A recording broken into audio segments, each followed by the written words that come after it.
Hey guys, Kev here, and I want to talk about the Jetstream. So this is from Tempest Knives. Casey over at Knives Fast Design, his knife company. Very, very cool. This is a prototype. They have two versions that I know of. There's this reverse tux, and then they have one with a blue handle and stone. I think it's stonewash, not satin, but it could be satin. I got to handle both at Blade Show. And then Casey was kind enough to send me this one to review, which is very cool of him. There is a pre-order coming on these. I am not sure when it's coming. I think he was saying like the beginning of July, something like that. I do not have a price point. He is kind of deciding between 14C, 28N, and 154CM. So depending on what he picks, the price could change. My guess is if it was 14C, then the price would be closer to 120. If he chooses 154, the price is closer to 140. You guys should sound off in the comments and tell him what you are thinking. My thought on it is both are perfectly fine. It really just comes down to what he wants to do, right? I think people will spend 140, they'll spend 120 if they're going to pick one up, right? Personally, I don't know. I think after selling some knives in 14C and we're doing a run of Growler V2s in 154, and based on feedback and all that stuff, I think probably more people would like to see the 14C and just pay less. But I could be wrong about that, and it ultimately does not matter. It just comes down to what he chooses, and then you guys will, buy it if you like it or not. So this is a spear point blade. You can see it has a hole for deployment and a little bit of a fuller there. It has a flipper tab. So this is new to Tempest knives. You have a sort of Vero style flipper tab. I can show you one of my Veros. So I always say Vero style because that's the first place I saw it. I'm not sure if he invented it or anything. And it's definitely not proprietary or anything like that. We've seen it on a lot of knives. But I just want to show you a comparison. You can see the flipper tab kind of tucks into this cutout on the back of the handle so that you don't have any flipper tabs sticking out. So that way, when you deploy the knife, you just kind of get in there and you pull down and back like that, instead of this, which is what a lot of people do. They kind of push in and then they fill it, but you're just supposed to go like that. I will be 100% honest with you. I thought I filmed an unboxing of this. I am fairly certain I did. I just can't find it. And when I was uploading all my videos for the week, I didn't see it. So maybe I didn't. I think I did kind of just open it up before a live stream so that I could show it off on the live stream. I think that's what happened, so I didn't end up recording it. I don't know. But I can tell you when I unboxed it, I was very enthusiastic and very excited. I've had some time with it now, so I've settled down a little bit. I still think it's phenomenal. I'm just not, doing the screaming and the usual shenanigans when I like a knife very much. But it is in that realm. It's very, very good. We can kind of run down the normal review slots. I don't do that so often anymore. I kind of just, babble about the knife, but I think it might be good to do that. So aesthetically, I think this knife is a good-looking knife. You have that spear point blade. You have a clean handle design. It's pretty thin, in my opinion. Has some slight contouring to the scale.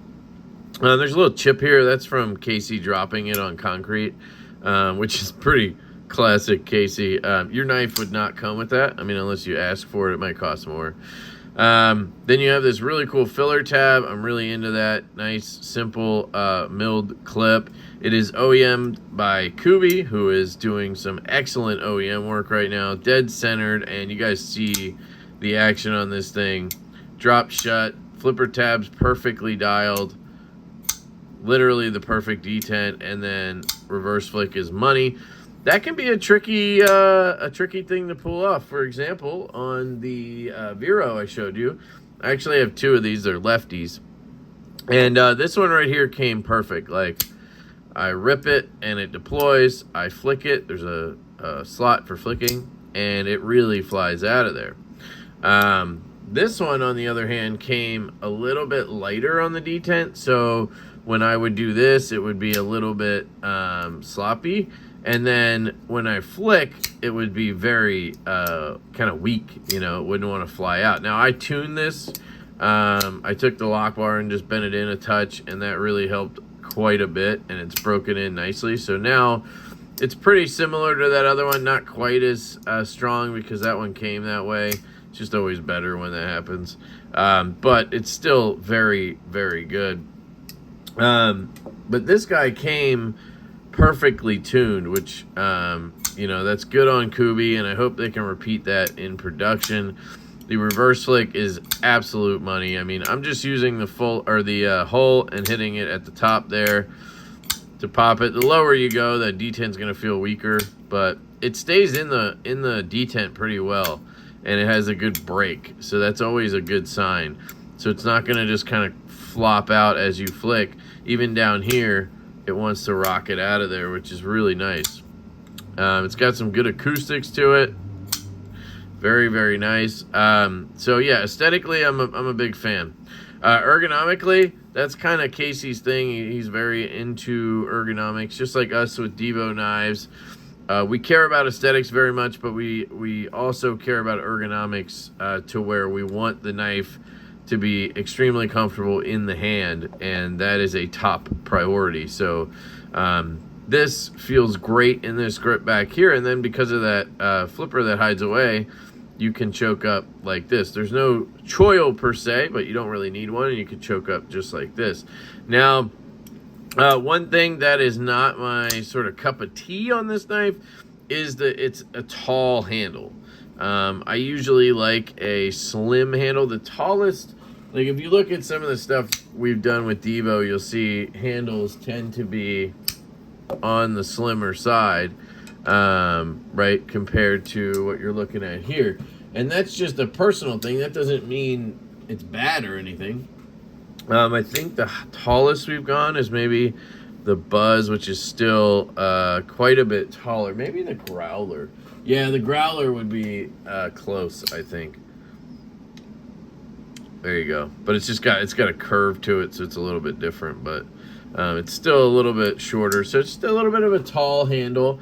And I think people with larger hands are really going to like that because you get a really good grip around it. My hands are large glove size, but they're not like big hands, you know what I mean? So if you have longer fingers and everything, you're going to get a really comfortable grip around this, where for me personally, something like this, I get the perfect grip on. You know, I get all the way around. I can basically just reach my palm. Where on this one, I'm, you know, I guess it's similar. I don't know. It just feels taller to me. I mean, it is, obviously. So, just something I wanted to note. I think larger-handed folks are going to really enjoy this knife. Lock bar access is absolute money. The action we can talk about is just bonkers. You have excellent detent, excellent closing action. I mean, it swings down like a champ, rockets out of there. I mean, thumb flick, no problem. Left-handed, reverse flick, flip, thumb flip, no problem. Can I do the, yep, do the reverse. And then Friday night gas station grip is good to go. You don't have a guard, so just be careful there. Acoustics are excellent.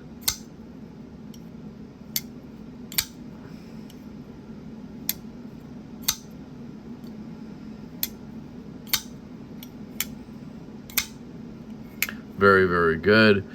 What else? I mean, fit and finish is very well done. You can see the screws are flush. The flipper, oh my God, Kev. Filler tab is flush.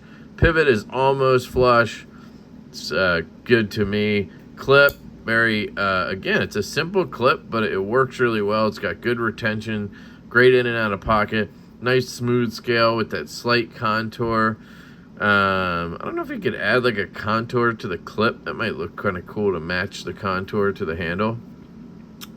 Reversible, which is great. You have internal milling on, well, you have it on both sides because you have a liner over here. Let's take a look at this liner and see what's going on.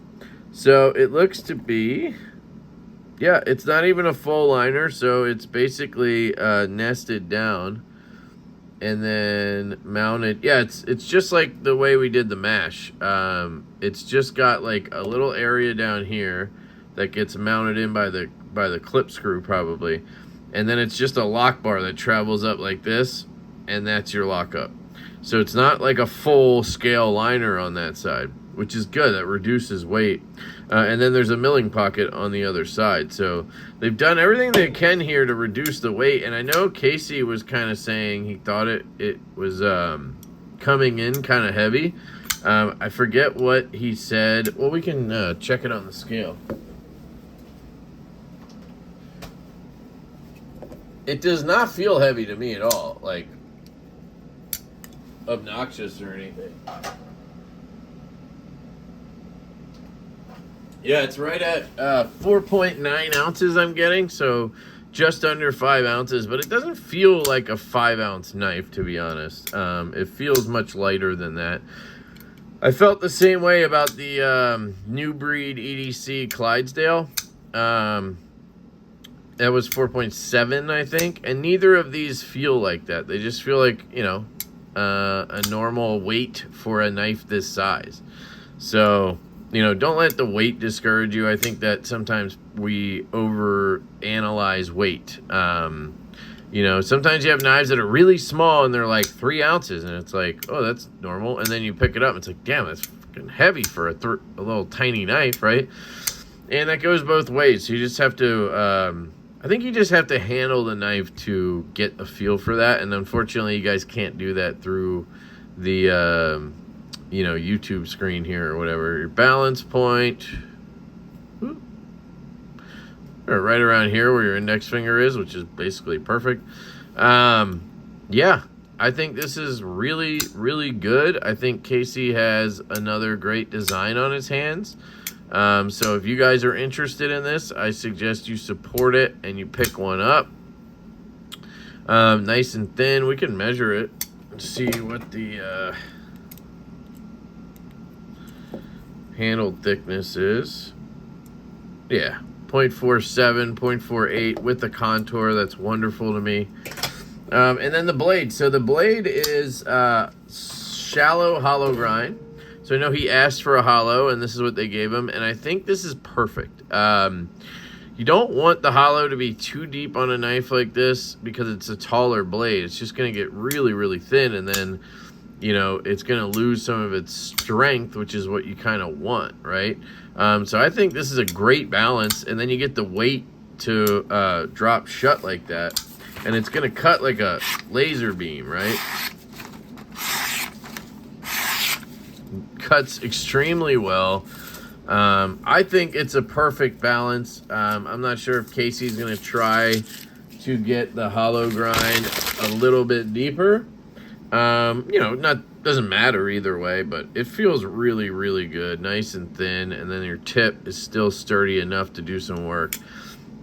Excellent knife, excellent execution, and very interested to see how it comes out. Now you'll see, let's see, the liner lock here on the New Breed, this stuck out a little bit and it was a little bit sharp. This is tucked away a little bit more.